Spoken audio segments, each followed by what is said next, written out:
Hello friends, welcome on dream achievers. हम देख रहे थे हिस्ट्री, जिसमें हम पढ़ रहे थे आधुनिक भारत, और आधुनिक भारत के अंतर्गत हम पढ़ रहे थे यूरोपीय कंपनी का आगमन। तो सबसे पहले हम यही देखेंगे कि कौन कौन सी यूरोपियन कंपनी भारत में आई और उनका आगमन किस तरह से भारत में हुआ।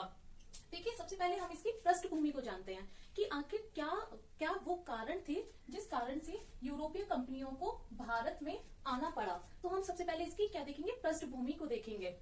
तो आइए, हम बात कर रहे हैं जब हम उस समय की बात कर रहे हैं जब भारत में मध्यकाल का समापन हो रहा था, और यूरोप में, ये देखिए क्या है यूरोप, और यूरोप में क्या हो रहा था, यूरोप में पुनर्जागरण हो रहा था। पुनर्जागरण का मतलब नई नई चीजों का आविष्कार हो रहा था, नए नए मार्ग खोजे जा रहे थे। उस यूरोप का क्या हो रहा था, पुनर्जागरण हो रहा था। उस समय की बात है। ऐसा नहीं है कि व्यापार पहले नहीं हुआ करते थे, पहले भी भारत का व्यापार किसके साथ हुआ करता था, यूरोप के साथ हुआ करता था। लेकिन हुआ क्या था, यहाँ पर एक स्थान है कस्तुंतुनिया, जहाँ से हम व्यापार स्थल मार्ग से व्यापार होता था। भारत का यूरोप के साथ स्थल मार्ग से जब व्यापार हुआ करता था, तो यहाँ पर एक स्थान है कस्तुंतुनिया, जिस पर अरबों का आक्रमण हो गया। किसका आक्रमण हुआ,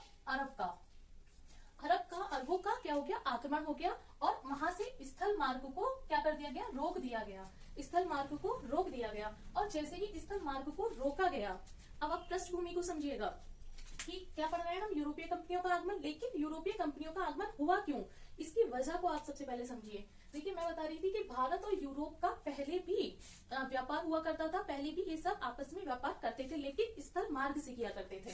किससे करते थे, ये क्या था, स्थल मार्ग। पहले व्यापार स्थल मार्ग से किया करते थे, लेकिन जैसे ही अरबों ने आक्रमण किया, अरब के आक्रमण होने के कारण कस्तुंतुनिया जहाँ से व्यापार हुआ करता था, वो क्या हो गया, वहां से व्यापार करना संभव नहीं हो पाया। इसके बाद यूरोप को समस्या हुई कि भाई अब भारत के साथ व्यापार कैसे किया जाए। तो इन्होंने क्या काम किया, पुनर्जागरण उस समय यूरोप में चल रहा था, तो इन्होंने नई नई भौगोलिक मार्ग की खोज की कि कहां से कैसे भौगोलिक मार्ग खोजा जाए जिससे भारत में क्या किया जाए, व्यापार किया जाए।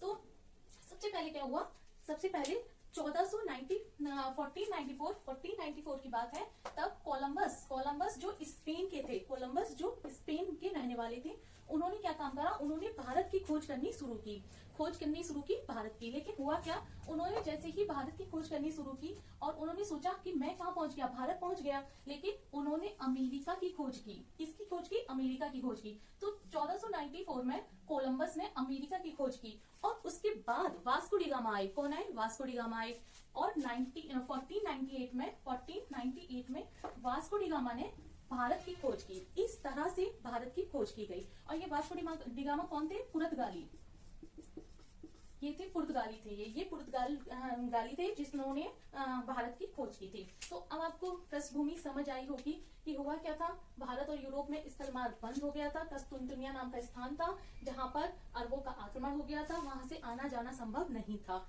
इसलिए यूरोप में पुनर्जागरण चल रहा था, नई नई चीजों की खोज की जा रही थी। उसी दौरान क्या हुआ, उसी दौरान भौगोलिक स्थलों की भी खोज की गई, और जैसे जैसे खोजा गया, सबसे पहले कोलंबस निकले। कोलंबस ने 1494 में सबसे पहले भारत को खोजना स्टार्ट किया। लेकिन हुआ क्या, भारत की खोज करते करते उन्होंने अमेरिका की खोज की, और कहाँ पहुंच गए, अमेरिका पहुंच गए। लेकिन 1498 में फिर से एक पुर्तगाली यानी कि वास्को डी गामा पहुंचे, कहाँ पर, भारत पहुंचे, जिन्होंने भारत की खोज की, और समुद्र मार्ग से वो सबसे पहले भारत पहुंचे। समुद्र, ये सारी खोजें कहाँ से हो रही थी, ये समुद्र मार्ग से हो रही थी। क्यों, क्योंकि स्थल मार्ग तो यहाँ पर बंद हो चुका था। तो ये जो खोज हो रही थी, यानी कि अमेरिका की और भारत की, ये कहाँ से हो रही थी, ये हो रही थी समुद्री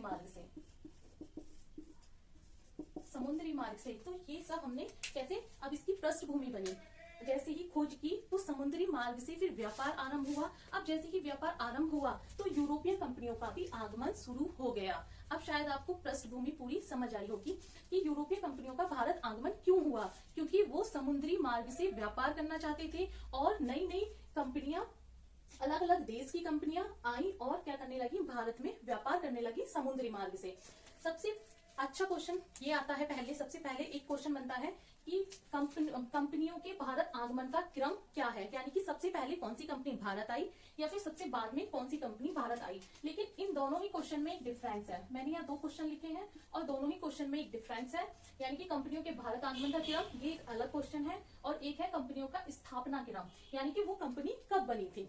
तो आइए हम सबसे पहले देखते हैं कंपनियों के भारत आगमन का क्रम। देखिए, सबसे पहले भारत में कौन सी कंपनी आई? पुर्तगाली। सबसे पहले कौन सी कंपनी आई? पुर्तगाली। उसके बाद डच, उसके बाद डच के बाद ब्रिटिश यानी कि East India Company, British East India Company आई। उसके बाद डैनिश कंपनी भारत में आई। डैनिश के बाद फ्रांसीसी ईस्ट इंडिया कंपनी और फ्रांसीसी के बाद Swedish east India company Bharat में आई। लेकिन जैसे ही हम देखते हैं कि कंपनियों का स्थापना क्रम, देखिए कंपनियों का स्थापना क्रम अलग है और कंपनियों का भारत आगमन का क्रम अलग है, तो दोनों ही क्वेश्चन अलग है और काफी बार एग्जाम में पूछे जाते हैं। तो कंपनियों का स्थापना क्रम देखिए, सबसे पहले स्थापना किसकी हुई थी? पुर्तगाली कंपनी की हुई थी, पुर्तगाली कंपनी की हुई थी। उसके बाद ब्रिटिश कंपनी की हुई थी, ब्रिटिश कंपनी की हुई थी और फिर डच कंपनी की, उसके बाद डैनिश कंपनी की, डैनिश के बाद फ्रांसीसी कंपनी की और फ्रांसीसी कंपनी के बाद स्वीडिश कंपनी की स्थापना हुई थी। देखिए पुर्तगाली कंपनी की 1498 में स्थापना की गई थी, जबकि ब्रिटेन कंपनी की 1600 में स्थापना की गई थी। जबकि देखिए ब्रिटिश से पहले डच आए थे भारत में, ब्रिटिश से पहले डच भारत में आ गए थे व्यापार करने। तो यहाँ पर आप दोनों का डिफरेंस समझिए कि ब्रिटेन जो ब्रिटिश ईस्ट इंडिया कंपनी थी उसकी स्थापना 1600 में हुई थी, लेकिन वो आई कब थी? डच के बाद आई थी। और डच कंपनी की स्थापना कब हुई थी? 1602 में। डैनिश की 1616 में, यानी कि 1616 में हुई थी, 1616 में हुई थी। फ्रांसीसी की कब हुई थी? 1664 में, जबकि स्वीडिश की 1731 में स्थापना हुई थी। तो कभी कभी ये पूछ लिया जाता है मैचिंग, फॉलोइंग द मैचिंग में एक तरफ आपको कंपनी के नेम दे देंगे, एक दूसरी तरफ स्थापना क्रम दे देंगे कि आपसे पूछ लिया जाएगा कि कौन सा किससे मैच करता है। एक और क्वेश्चन, बहुत अच्छा क्वेश्चन आता है इस टाइप से पेपर में कि आप ये बताइए कि सबसे पहले पुर्तगालियों ने सबसे पहले अपनी भारत में फैक्ट्री कहाँ खोली थी। तो ये मैंने एक ही पास लिख दिए हैं जिससे आपको आसान हो पढ़ने में। सबसे पहले पुर्तगालियों ने कोचीन में अपनी पहली फैक्ट्री खोली थी। कहाँ पर खोली थी? कोचीन में पहली फैक्ट्री खोली थी। उसके बाद डच ने मसूलीपट्टनम में अपनी पहली फैक्ट्री खोली थी। डच ने मसूलीपट्टनम में अपनी पहली फैक्ट्री खोली थी। उसके बाद ब्रिटिश के साथ ये हुआ था कि उन्होंने, वो क्या चाहते थे कि हम अपनी सूरत में पहली फैक्ट्री खोलें। जब उन्होंने, जहांगीर का शासन चल रहा था, तो जहांगीर के शासन में उन्होंने क्या कहा, सूरत में फैक्ट्री खोलने के लिए आज्ञा ली, लेकिन उन्हें आज्ञा नहीं मिल पाई। तो उन्होंने भी सबसे पहले अपनी फैक्ट्री फिर कहाँ खोली? मसूलीपट्टनम में खोली। उसके बाद डैनिश ने अपनी पहली फैक्ट्री त्रावणकोर में खोली। कहाँ पर खोली? त्रावणकोर में खोली। और उसके बाद फ्रांसीसी ने अपनी पहली फैक्ट्री सूरत में खोली। देखिए सबसे पहले वही है, सबसे पहले आप उसकी पृष्ठभूमि को समझिए कि क्यों यूरोपीय कंपनियां भारत में उनका आगमन क्यों हुआ। तो मैंने यहाँ पे आपको पूरा बताया है डिटेल में कि किस तरह से वो भारत आए, क्यों उनका भारत आने का, कंपनियों के आगमन क्यों हुआ। उसके बाद कंपनियों का भारत आगमन का क्रम क्या था, उनकी स्थापना का क्रम क्या था। और ये मेन पॉइंट है जिसे आपको हमेशा याद रखना है, क्योंकि ये बहुत बार क्वेश्चन पूछा जाता है एग्जाम में कि पुर्तगालियों की सबसे पहली कंपनी कहाँ पर खोली गई थी? कोचीन में। डच की कहाँ पर खोली गई थी? मसूलीपट्टनम में। ब्रिटिश की कहाँ पर खोली गई थी?